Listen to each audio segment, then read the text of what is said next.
Well, we'll just give it like 5 after at the absolute latest. See, here we've got our, we were waiting for you. Oh, you were? Well, you and the rest of the throng. Right.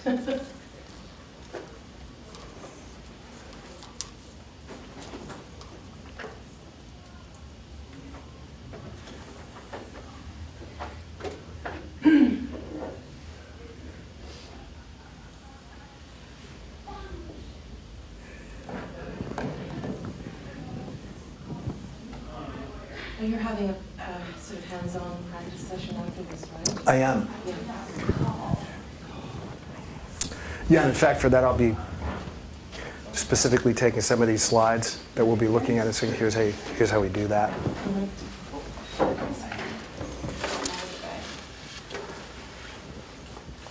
Well, now we have more than 5. I feel so affirmed. I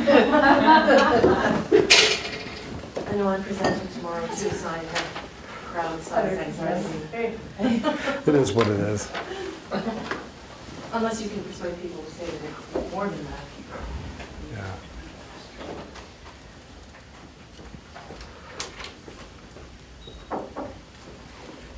Are you at this time slot tomorrow?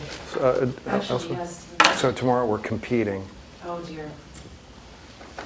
That's why I'm here today.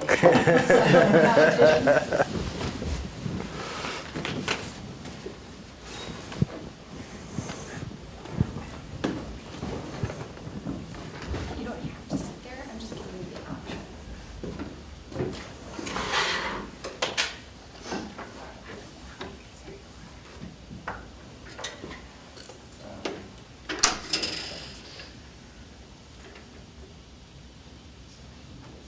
All right, well, we'll wait for her to get back and then we'll go ahead and start.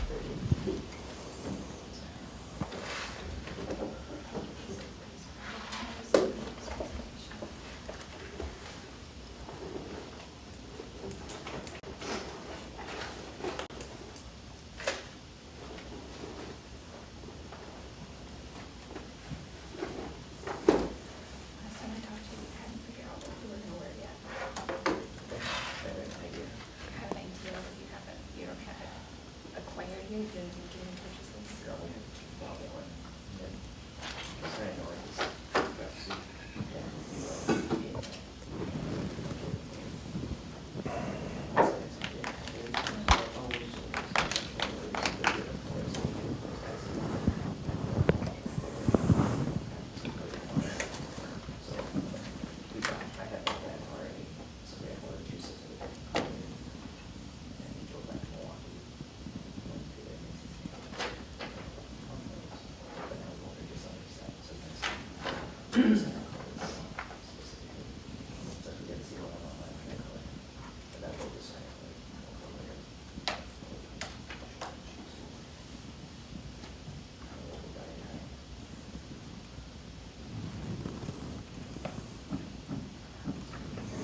Well, while we're waiting, maybe I'll get started because I'll just tell you who I am first. And she can miss that and won't miss any of the content, and that'll be just fine. Thanks so much for coming. I appreciate it. This is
or actually I shouldn't say with PowerPoint, with slides, because you can make slides with lots of different things nowadays.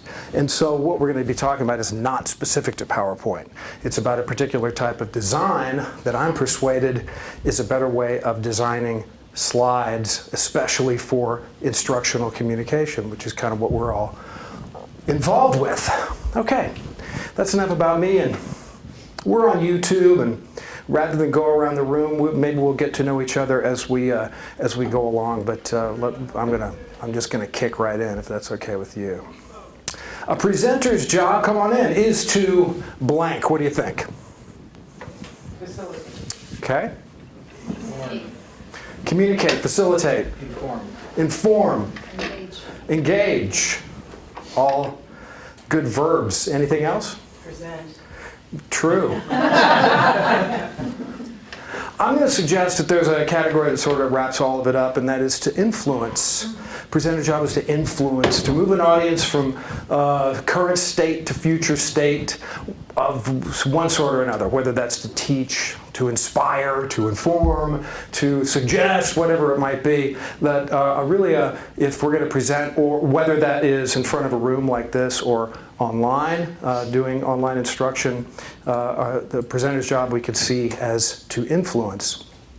Well, communication researchers, which is my background, and my education is in communication, particularly in instructional communication, they've seen this influence in terms of power, different kinds of power. Social power. If you've done a lot of online teaching, you'll see this. These kind of categories when talking about the way to do online instruction well. Social power, content power, expert power, relational power, different kinds of powers that give someone the sort of right and ability to influence. Uh-oh. The problem is that's not power being exacted of any sort whatsoever. That's kind of evidence of powerlessness. Yet, this is an actual picture taken in an engineering class of a lot of people during an instructor's presentation. It's not really doing what the instructor wanted to do. What is the problem? Why is it that slides, as we understand them, often have this result? I'm going to suggest to you that it's the templates, and particularly it's the PowerPoint templates, because PowerPoint's been around a long time, and it was sort of the first of these software applications that enabled us to throw something up on a screen while we're speaking in a way that was relatively easy to use, and so, we really embraced that. It's the templates. Whoever designed the original PowerPoint templates unwittingly produced the most effective sleep aid in the history of speech communications. Such an irony, really, because for the first time in history, once these presentation software packages became popular, a speaker or teacher, a person who was in front of a room trying to exact influence on the crowd, had at his or her disposal visual support. Big, right? And yet, somehow, that got twisted up into this problem. So, here's why I'm going to suggest to you. PowerPoint templates make it easy to create outlines and project them onto a screen. Key here is make it easy. We are human beings. We love energy conservation. We're biologically geared for it. We hate hassle. We like it when something is simple so that we can do it easily and it makes our lives better. Well, PowerPoint makes it easy to create outlines and project them onto a screen. And by outlines, I mean in this particular instance, as is usually the case, bullets or sub-bullets, topics and bullets, but it's outline form, right? Well, the problem with that is outlines work great to organize content, but they're the wrong tool for influence power. We don't use outlines when we're trying to influence. Here's what happens. Sentence fragment titles make the slide's purpose unclear. U.S. resource use. It's a very typical PowerPoint slide title. What does that mean? What is this slide talking about? About U.S. resource use. Yeah, we know it's U.S., we know something. We know it's not German, right? We know it's resource. It's ambiguous, but it's something. We know that it's not non-resource, and we know it's use, but that we don't know very much about that. There's a lot of unclarity in that, okay? And then, as do bullet lists that bury the point of the slide, forcing you as the audience to find it. U.S. resource use. The U.S. uses, in this list, approximately 30% of all the resources worldwide. What is the point of the slide? What is its central point that it's trying to communicate to you, the audience? The U.S. uses a lot of resources. Yes, not only a lot, but approximately 30% of the resources worldwide. That's the main point, right? But I don't know that from the design, the communication design of the slide. I don't have any visual cues that help me along to let me know that. In fact, what's happening visually kind of works against that, because it's not organized in a way that says that's the main point, okay? All right, let's apply the honey, I think we should buy this test, which is an influence exercise, right? Motorcycle. Suzuki GS 1250S Bandit. Bargain on new 2016. Versatile. Comfortable. That's not what I would say to my wife if I wanted to persuade her that we should buy a new Suzuki GS 1250S Bandit. Nobody talks like this when the communication purpose is to influence, right? Okay. There's a better way, and that is this assertion-evidence method. Or first tell and then show. Here's where this comes from, which I know you as an audience of teachers or people who support teachers or whatever will appreciate this. This is really rooted in the research of a Penn State professor and his colleagues that have two websites up explaining how this all works. But this was a series of articles in Technical Communication where Professor Alley and his colleagues showed the results of their own studies using a new method and then comparing that to the sort of traditional method and what results they got in their classes. So all of you, if you want a copy of this presentation, I do a sort of a takeaway piece that's designed a little differently that I'll talk about in the next hour, where we're going to do kind of a workshop on these slides if you're going to attend that. But these link to these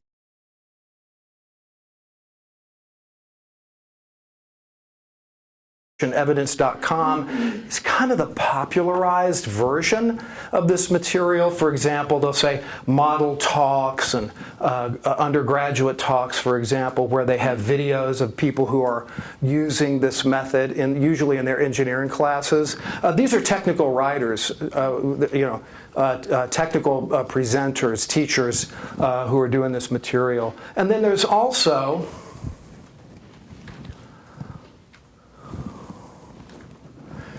scientific presentations, the assertion-evidence approach. Here's where it's a little bit more the academic stuff that's at root of this assertion-evidence approach. These are links that I'll provide to you that, if you want to read more on this or investigate more, this is great material, both the academic stuff and then a little bit more popularized stuff. There's much to learn from it, so I highly recommend it. Okay. Here's how it works. Full sentence assertions. I don't know if you've noticed yet that all of my slides, none of them have topic headlines. They have full sentence assertions at the top. Full sentence assertions clearly communicate the slide's main purpose. Here's the U.S. resource slide, and beside it, the alternative. And the assertion that communicates the slide's main purpose is, although the U.S. has 5% of the world's population, we use 30% of the world's resources. Now that's clear. Clarity, relevance, utility, and style. Those are the 4 biggies in communication effectiveness. Clarity, relevance, utility, and style. And that's clear, relevant to the audience, and is styled in such a way that I can see it, even though it's very simple. Okay? Then, evidence specifically supporting the slide's assertion takes up the remaining space. Although the U.S. has 5% of the world's resources, we use 30% of the world's resources. Here's the evidence.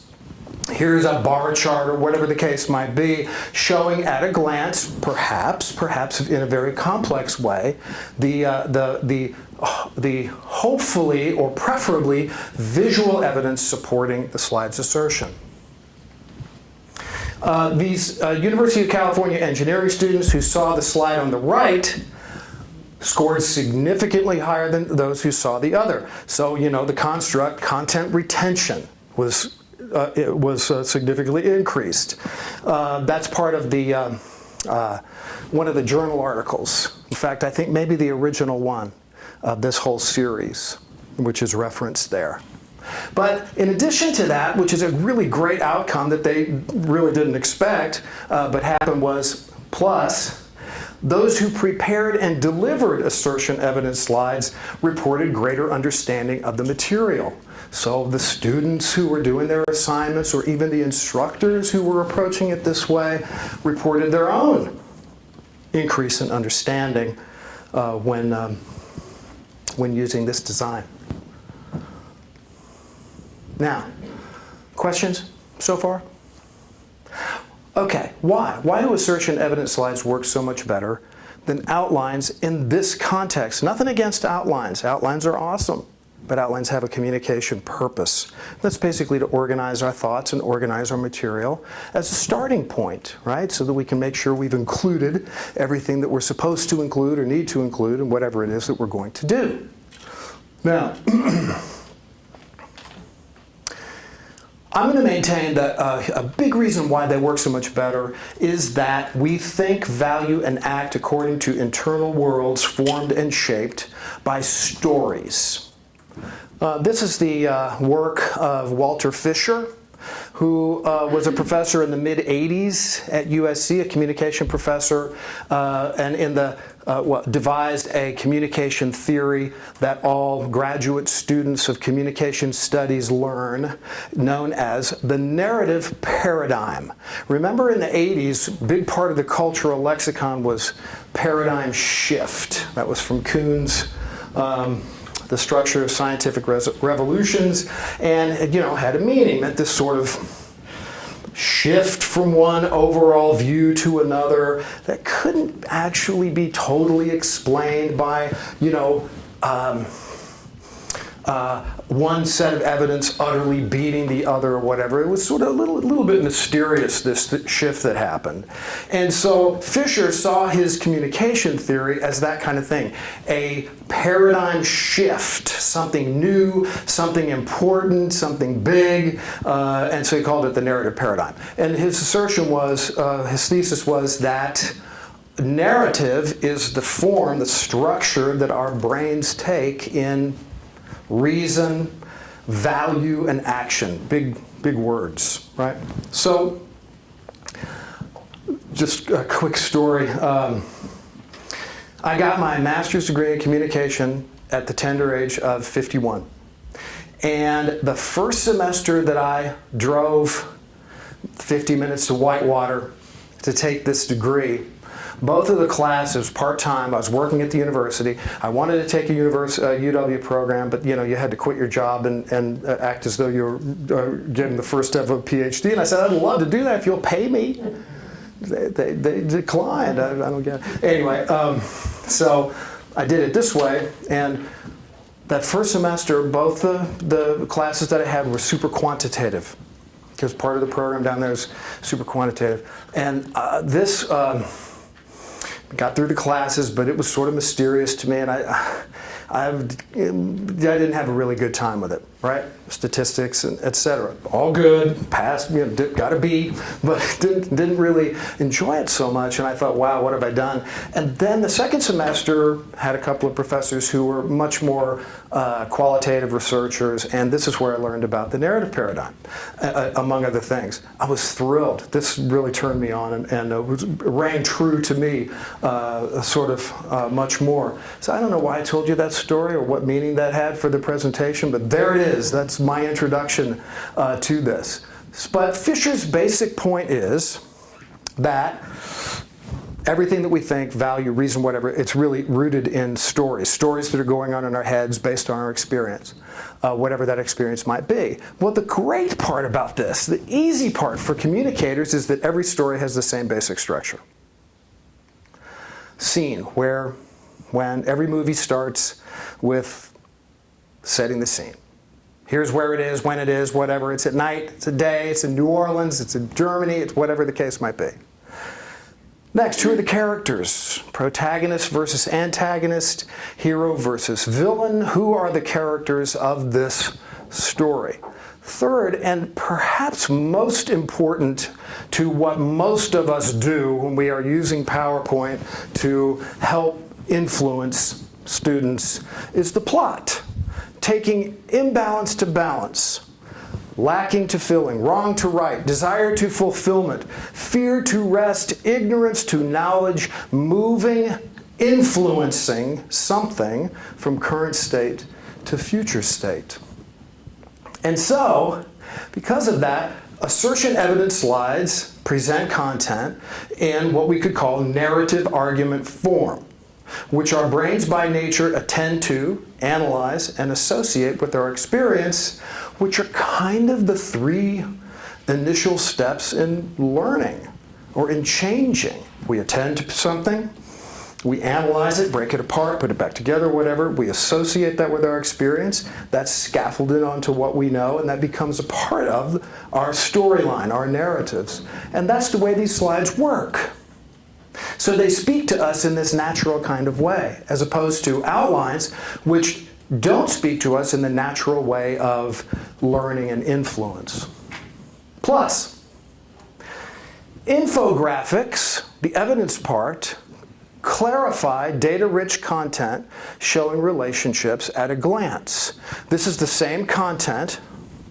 We have the assertion, we've been through that. This is the same content as is this. But it does two things better at a glance, which is kind of the point. It clarifies the relationships.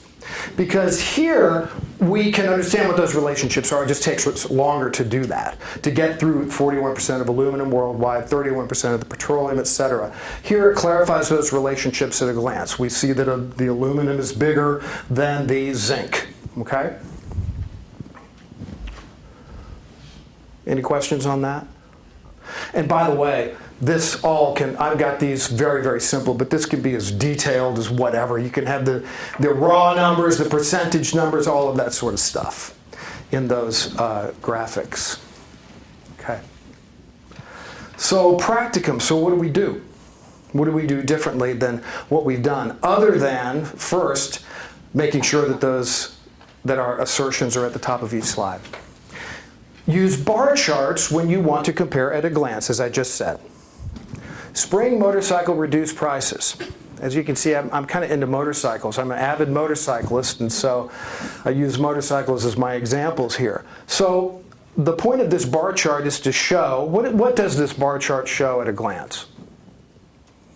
You're not buying this as Actually, I am. So it doesn't show that. reduced prices, okay. Relative prices of motorcycle in question. Correct. Relative prices of the motorcycles in question.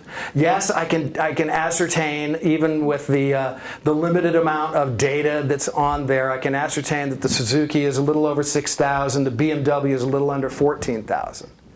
But the real point of this is the relative price of these motorcycles in question, and it shows that at a glance. I don't have to really do much interpretation in order to see that. So when I want to show or compare data points at a glance, bar charts are a great way to do it. And we're going to see in the practical, in the next hour in a different room, how that can be done. I'm not going to say easily, because it's not necessarily the easiest stuff to do. It's not as easy as throwing a set of bullet points on the screen, but it's close. It's close. Okay? Use pie charts when you want to display percentages of a whole. Sales, Q1, Q2, Q3, Q4. Percentages of any kind of whole, that's what a pie chart is designed for, and it does it really nicely, again, at a glance.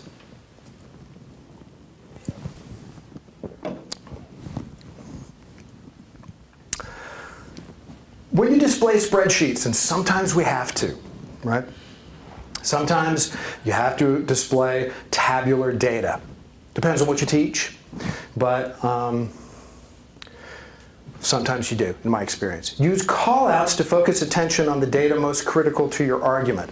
So here I've got a spreadsheet, which is essentially a table in PowerPoint.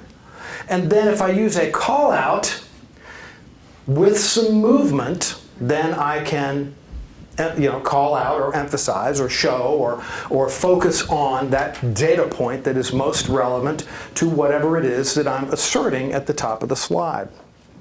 A super effective technique.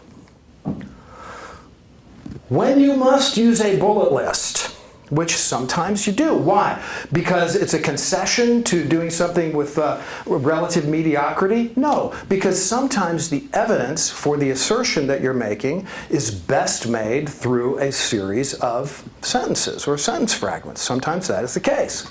The support has to be textual rather than visual as such. Lots of times that's the case.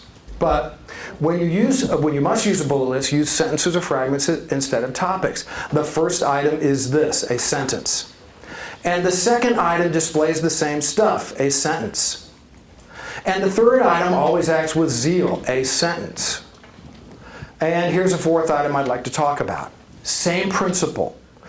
A sentence or a sentence fragment is the way that is a very short way of telling that story. And so just as I'm using assertions in my major assertion at the top of the slide, I'm going to maintain that it's better on the audience if we make sure in our textual evidence that we're using assertions as well. Any questions on that or comments? Thoughts? So you're not worrying about parallelism when you do that? I'm not. No, I'm not. Nor am I worrying about, often what I'll hear when talking about this is the Miller rule about a certain number of characters for short-term memory being sort of a max, something between 5 and 7. You'll hear this often applied.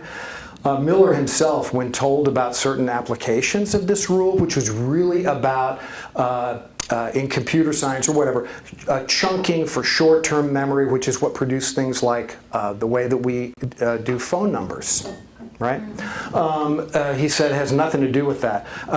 The point, and I would maintain the point of there was one story that was really interesting where it was a set of billboards in Texas that were advertising something, and they were sort of using this Miller rule of 7 characters only, and he said, well, that's silly. That has nothing to do with, this theory has nothing to do with that at all. And I maintain that the point of a presentation is not to engage short-term memory in those kinds of chunks. If the point of the presentation is to influence, then we have to use the tools that are best qualified to influence rather than tools that are better used in other contexts. Okay.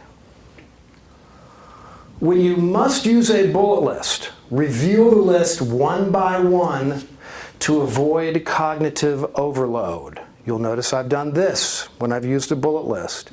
The second you reveal a slide full of bullet points, you've lost your audience. Why? Too much story. You're Going down the list. exactly. And it's confusing. Do I focus on the speaker? That person is still talking. Do I hear what he or she is saying? Well, no, because now I have an entire slide full of content that I think I'm trying to get through, but I'm just hitting a couple. You see what I mean? So it's so I've lost you. if what I'm trying to do is influence you by bringing you along an argument, bringing you along with me in this argument that I'm making. They read ahead and tune you out. There's no such thing as multitasking in the brain. We don't multitask. We task really fast in order. Your audience can't read future sentences and listen to you at the same time.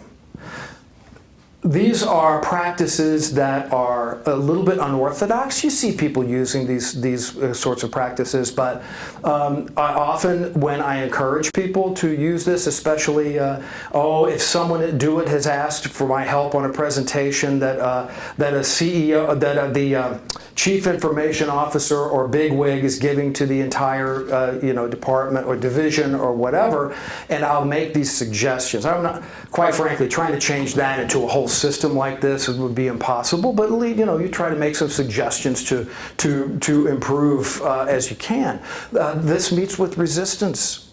It's just different from what people are used to and what people want to do, but I think it's a no-brainer, quite frankly. As you can tell, when a slide comes up that is filled with a topic and then subtopics, this is exactly what happens. Read with confidence your slide's assertion word for word. Have you noticed that every time I come to a slide, I'm either looking at that or I'm looking at this?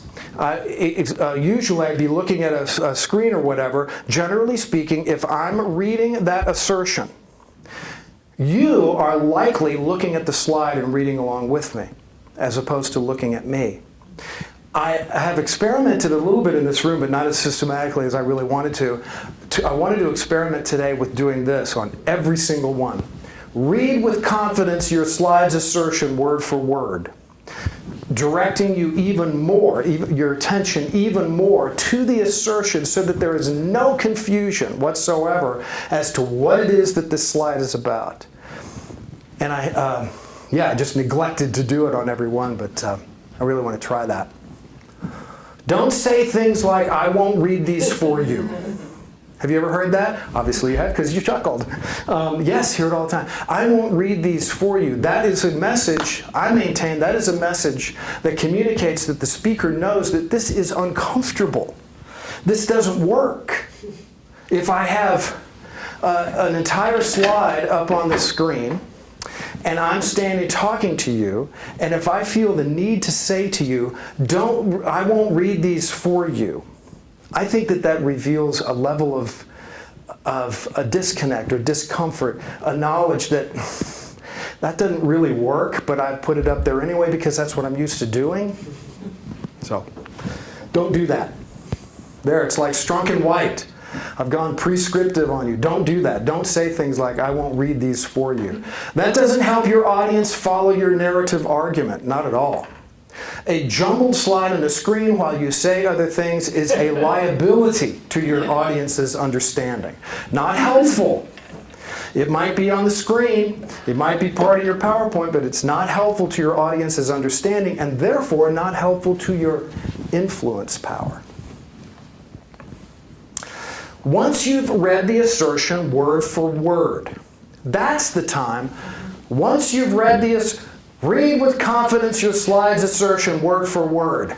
Now, that's the time to riff extemporaneously on the meaning and significance of the visual evidence and what connection it has to your experience or your audience's experience or whatever. Okay? Yep. So that's, because I've been noticing that you've been reading them all the way through, and I began to say, because I've been to so many bad PowerPoint presentations where somebody just stood there, including my students, and just read exactly what was on the slide the whole time, but they weren't engaging with their audience, and they didn't read them with confidence. They just kind of droned through them, and they didn't then have visual evidence that they riffed off. So that's the difference. That's why. Thank you very much. We're done here. Oh, sorry. No, I love it. I love it. Yes, so you're following right along with me. That's exactly it. So when you're reading with confidence, you're just reading that. And then with the visual evidence you have, or whatever the case might be, that's when you're turning and saying, now, here's the deal. Why is this important? Why is this important? What does this mean? What significance does it have? Et cetera. That sort of deal. Exactly. What? Yes. Well, I do this, as a historian I do this, and I love the whole narratives, I love that. Yeah. And then obviously for one student that's on rate the professor, he or she didn't like that I did that, but I read out loud, so that was one of the things they said, she read her PowerPoint verbatim. Yeah. Oh, what am I supposed to do? Yeah. You know, and obviously I do riff extra grades. Yeah.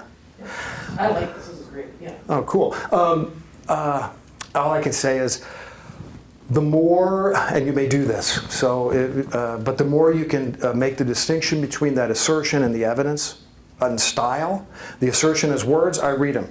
I look at them, I read them. I turn to you and I'm pointing, whatever the case might be. And then extemporaneously talk about the more of a distinction you can make there, maybe, the better. And then I would say, how important is rate my professor to you folks in your job? Who here is full-time teaching? Anybody?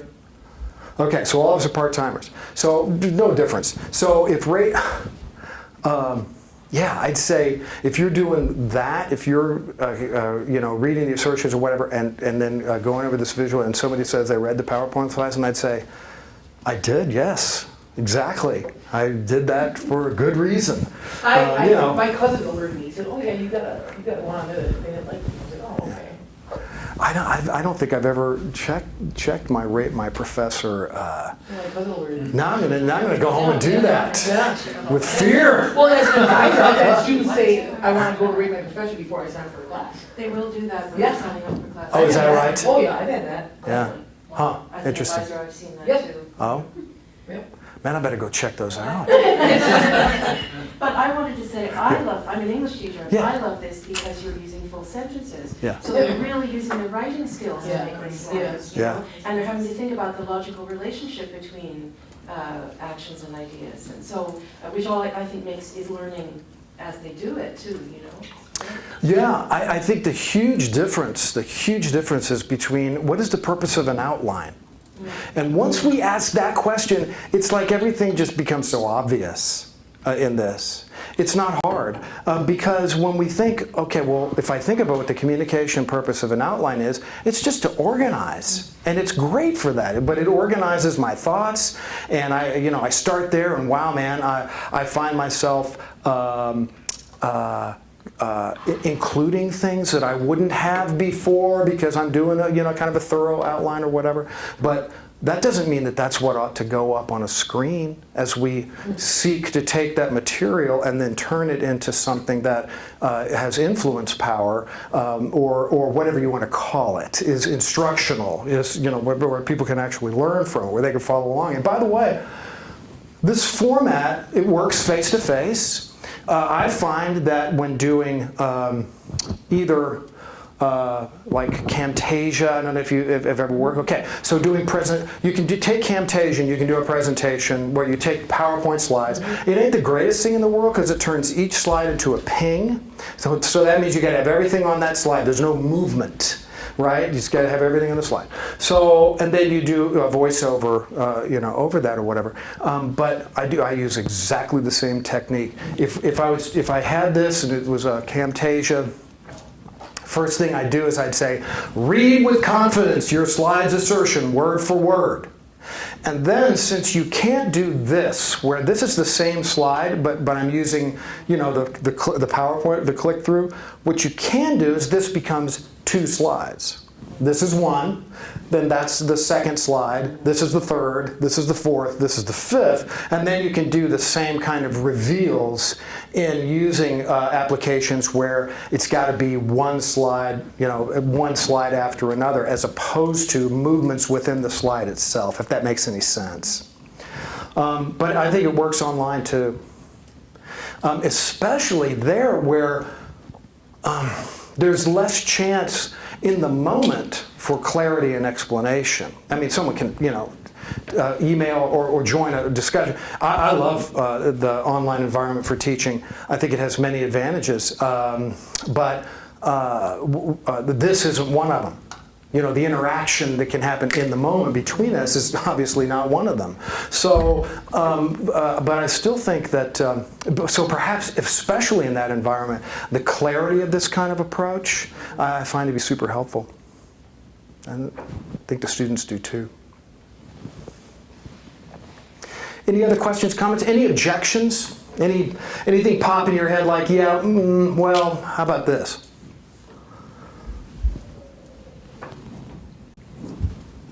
Come on.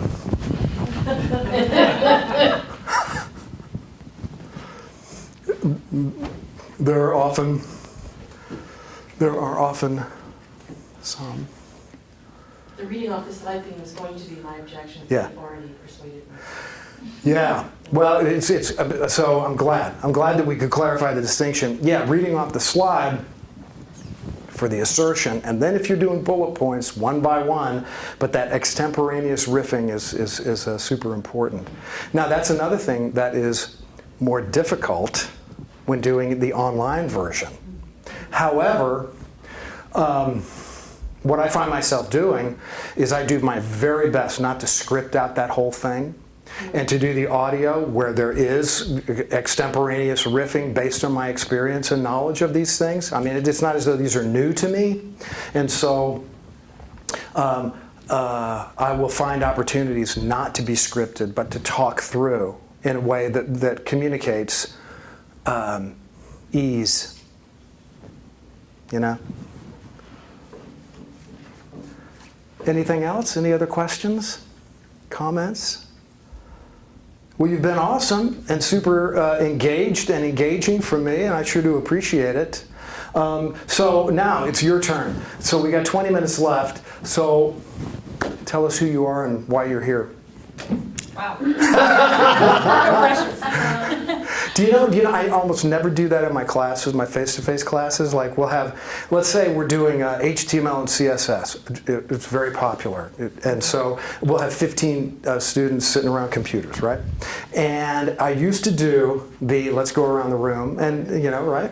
And then I read something, it was, I can't remember where, some, not quite journal article, but some, online education thing, and that's a technical term. And so they said they hate that. Oh, no, it was an online education. So your students hate it, and it takes them 30 minutes to just relax after that because many don't want to speak out and all that kind of stuff. So I just stopped doing it. I said, let's just get going, and we'll get to know each other as the class goes on. But now the pressure's on, go. Okay, good. Tried to relieve it. My name's Kat Pivot. I work in the culinary department. I'm part-time. I teach baking, sanitation, nutrition. Awesome. It's lots of fun. So, and I love PowerPoints, but I hate PowerPoints. Yeah. And now I know why I like some of the changes I've made. I'm using a lot of visuals. Yeah. I haven't been using full sentences. Yeah. Yes and no. I've been changing them, but. And that's okay. Yeah. Like, for example, you do a visual, I mean, if you do baked goods or whatever, or something like that, why would you need a full sentence assert? Why would you need a sentence at the top of what you're saying about baked goods? Use muted colors when decorating cakes. Okay, there you go. Muted cake, loud cake. Yep, there you There's a go. time and a place for a very loud colored cake. I get it. But for a wedding, maybe not. Depends on the wedding. You're absolutely right. I'm wrong. You do need full sentence assertions at the top of your slide. But that could be it. Make sure we'll follow the rest of it. Absolutely. Yeah. So what are you going to do? Use muted colors if you whatever baking cake. Are you going to have a bullet list after that? Yes. Just makes Let's go pinks and blues. Yeah. Whatever. No, yeah. That's pretty self-explanatory. cool. Awesome. Annette Cornell, I'm the Career Pathways Liaison. I have been faculty, but I also still do presentations on Yep. things. So. Career pathways. That's for students wanting to know what to do. For helping the programs connect, connecting with high school options, with bridges. Got with it. four-year transfer, but also within a program, creating smaller chunks. for Yep. Quicker routes to employment or a stackable way to build up to higher education. Nice. And who's your audience, generally speaking? Generally faculty and staff or employers. Yep. Okay, cool. Good, thank you. Christine Sina, historian, and then also faculty advisor. And I do flexible learning too, so I use PowerPoint both face-to-face and online, Yep, hybrid. good. I'm Catherine Lydon. I teach English. I have done some advising too. I use a PowerPoint, a couple of PowerPoints in my face-to-face classes, and I'm interested in making them more persuasive, precisely. So Yeah, good. this. Does anybody use Google Slides or Prezi as opposed to PowerPoint? Okay. That's what I was about it. Use Prezi, yeah. A lot of people use Google Slides and it's the same principles. You can't do as much movement on Google Slides at this point, which I think is probably typical of the Google Docs. There's some things that you can't quite do that you can with applications that have been around for a long time. And I like movement, which is why I sort of stick with PowerPoint rather than do Google Slides, but still, same principles apply. Sir. My name is Jim Markman, and I am not a teacher. I work for the college full-time in the strategic student solutions area. My use cases that I've got some personal, some professional. I do training on our college's CRM system. Yep. And part of that training right now is a presentation format, but it's online. Yep. So we're using a tool called Brainshark, which is a little bit like Camtasia, but there's it's almost built around PowerPoint so that you can build your presentation and then do the voiceover, and you can PowerPoint behaves just like PowerPoint normally would. Interesting. I've not heard of it. I look forward to looking into it. Brainshark. Yeah. I'll remember that. Yeah, it's Yeah. a neat tool. And the other one, personally, I have 4 children that we've homeschooled, and they're in the university now, and they're being forced to do a little more. We really didn't do a lot of speech presentation kinds of things. Right. Right. Yeah. Really Sure. kind of come up. So some of this has been antithetical to what I've taught them so far. Oh. Use PowerPoint, just phrases. You don't want to use long sentences. Oh, yeah. Full sentences. It's understandable. This is what most people. This is that part of this is really radically different. It is, and I was wondering too then. Yeah. I mean, you're a polished presenter. You've done this for a while, so it was very smooth. Oh, I'm good. wondering Thanks. how a new speaker, Yeah. if that would be too much to remember. Sometimes use full sentences, sometimes don't. Where do I'm trying to think of how to coach them through the process of, okay, forget what I told you before, but don't forget all of it, Yeah. because you still don't want to have a huge slide, or at least the reveal maybe is the bigger ticket. If you have a lot of words on a slide, Yeah. that the reveal is how that comes across. If you're doing a bullet list, and what they're used to doing is, keep it to 6 words or something of that nature, I might encourage you to break out of that limitation with them. But it's not as though if a bullet list is your evidence or your support. Remember that the whole first question is, what is going to best support this assertion?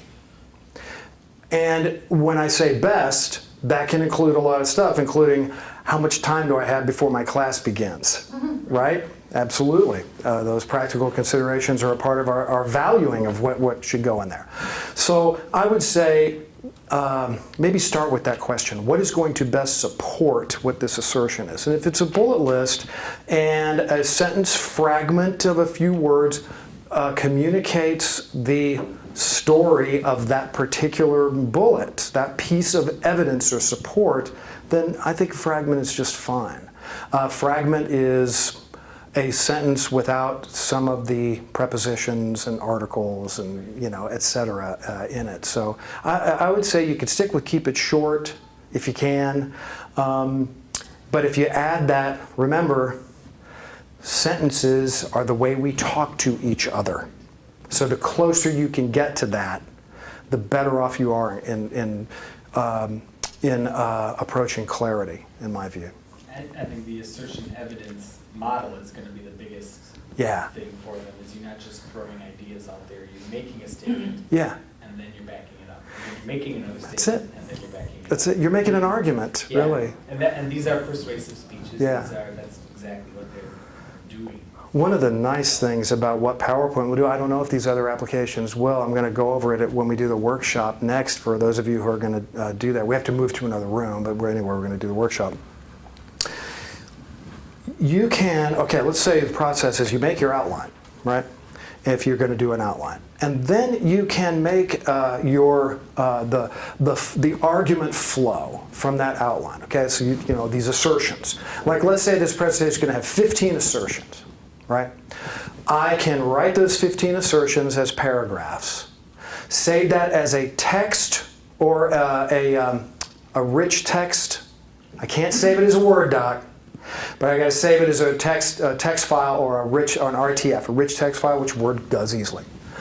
Then I can import that into my PowerPoint presentation, and it will, according to how I've designed my templates, which I've designed mine so that it's got the, you know, that assertion looks like it does, it will create 10 slides with those assertions. So that doesn't do everything, but it's a really great starting point.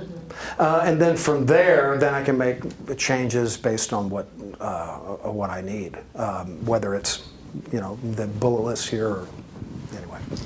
So, Yeah. sorry, were you using PowerPoint templates to do this, or did you make your own templates? I made my own, but my I do a But in PowerPoint? in PowerPoint, yes. I didn't know you could even do that. Yeah, it's super simple. Oh.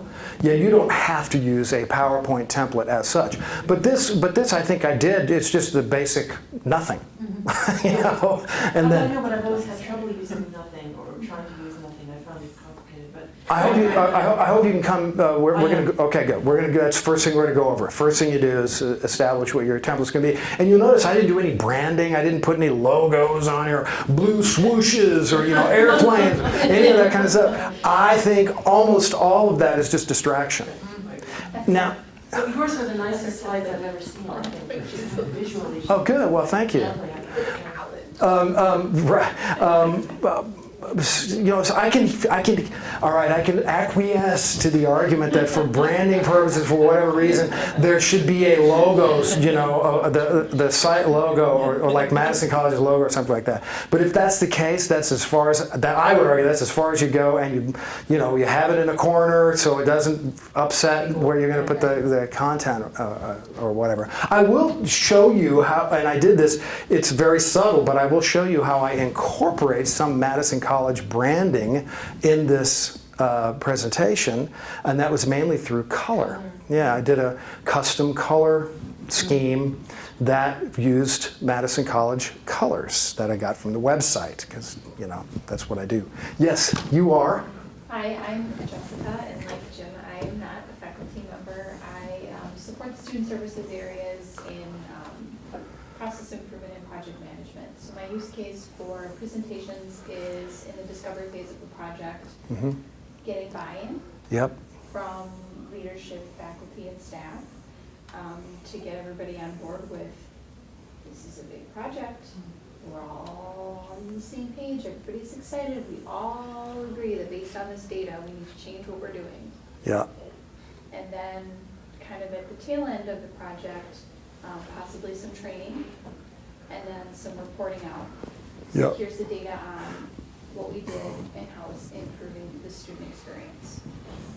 To get everybody to reflect back on, we were excited about this, it was going to make things better, and now I'm telling you, here's the data on how it made it better. Very cool. So your presentations would be heavily data oriented. You'd have, especially the one at the end, where you'd have survey results and or this, that, or the other, right? Sometimes it's data and sometimes it's training, like process. Sometimes it's showing that it's not even data, it's just showing people how bad a process currently is for students. Right. We're on YouTube. We're on YouTube.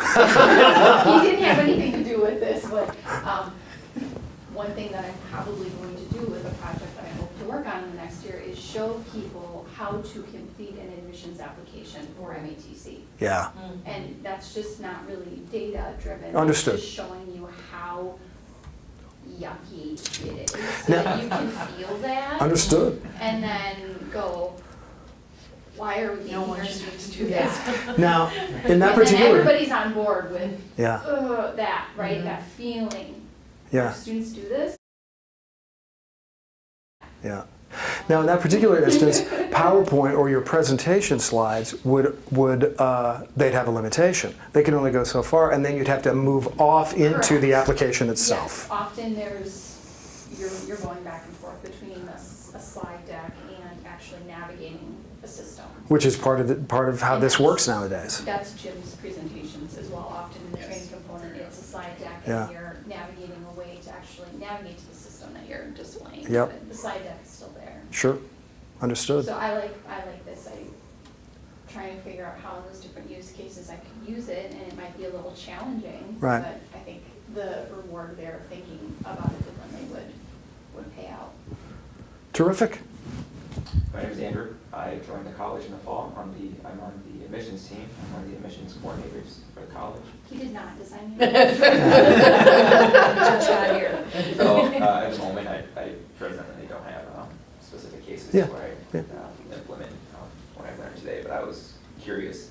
In my prior position, I was a pre-college advisor at a high school for a nonprofit, and I was a soccer coach. So many times I found myself presenting, sharing information, trying to educate Yep. from high school students to their parents to board members, community members, Sure. wide variety of audiences. So Yep. always interested to see how we can improve that process. And I thought it was interesting that you brought up Prezi, because Yeah. that kind of came up when I was in graduate school, Yeah. and kind of like a new take on not PowerPoint, right? Yeah, yeah, yeah. New and exciting, trying to Yep. get people's attention in a different way by using the movement and stuff. But I'm kind of old school, trying to get the information across. Understood. I love movement. I mean, we live in a culture where, you watch a Bourne movie and it's the every 3 seconds there's scene change. So, there's movement is terrific, and I really do like movement. But I think, personally, I think these principles are platform agnostic. They're really about how to do a presentation where you're throwing something up on the screen that is going to help you to have influence. Sir. Phil Gaspar. I work in Center for Excellence in Teaching and Learning. I work with the faculty and go see a lot of PowerPoints that our faculty use and give advice on them. So that's one of the reasons I came. I use it myself. Yeah.